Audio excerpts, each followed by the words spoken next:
I am Slick Nick, your personal certified Enneagram coach.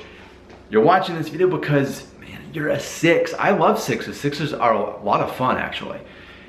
And as a 6, you want to learn about what I call your alter egos. Who are you at your worst, your best? What are your wings?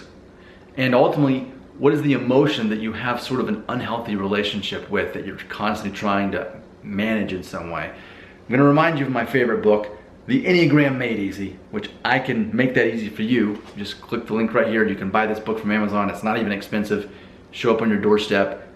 I think it might change your life. I feel that it has. I feel becoming certified definitely has, but then this is like, I would actually say that in the world of Enneagram, this would ultimately be the specific Bible to understanding Enneagram, and it's just so easy to use. Okay, so you're a 6.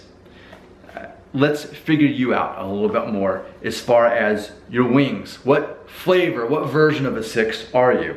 So ultimately, if you have a 5 wing, you're gonna tend to be more introverted, intellectual, cautious, and standoffish.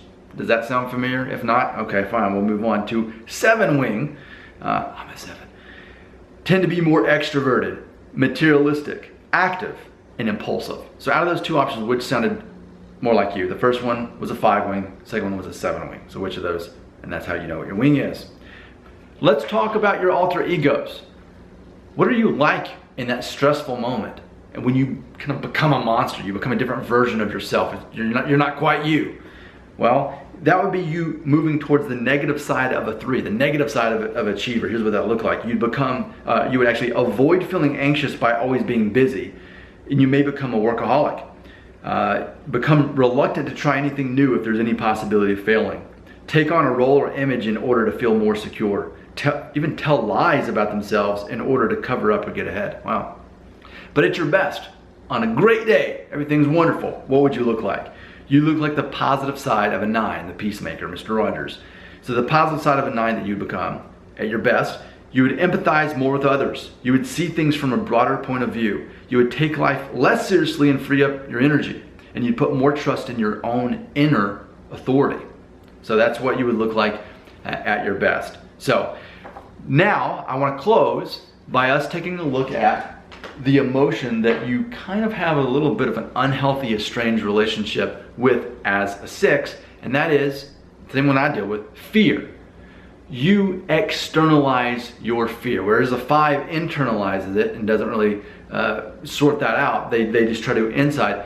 You, and I can see the benefit of this, you externalize this. And it's funny because 6s I know, there's something they all tend to have in common. They're the first to tell you if the weather's gonna be bad, if there's gonna be a blizzard or a tornado or a hurricane. You're probably gonna hear it first from them. If you go to their house, they probably have some kind of security system in their home where they're constantly watching it, that sort of thing. Or maybe on their phone and they're watching their pets back home, whatever it is. They externalize their fear, which again can be a good thing as long as it's not too extreme. Now, keep in mind, whether you are a 6 or you know a 6, one of the best things you can do is always share with them what the plan is. See, a lot of people, they are spontaneous and they're okay with whatever. But 6s, it kind of freaks them out if they don't know what to expect.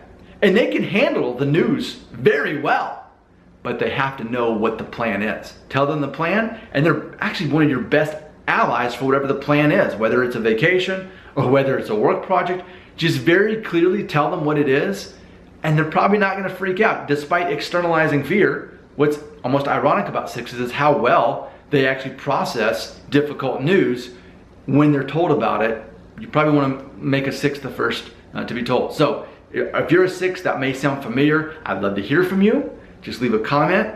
This channel is all about conversation. We don't need the frills. We don't need music playing in the background and graphics coming up and all the quick edits. I could do that. I'd rather spend my time in making more videos that connect with more people. And that's me being a 7, being very time efficient. Your comments belong right here.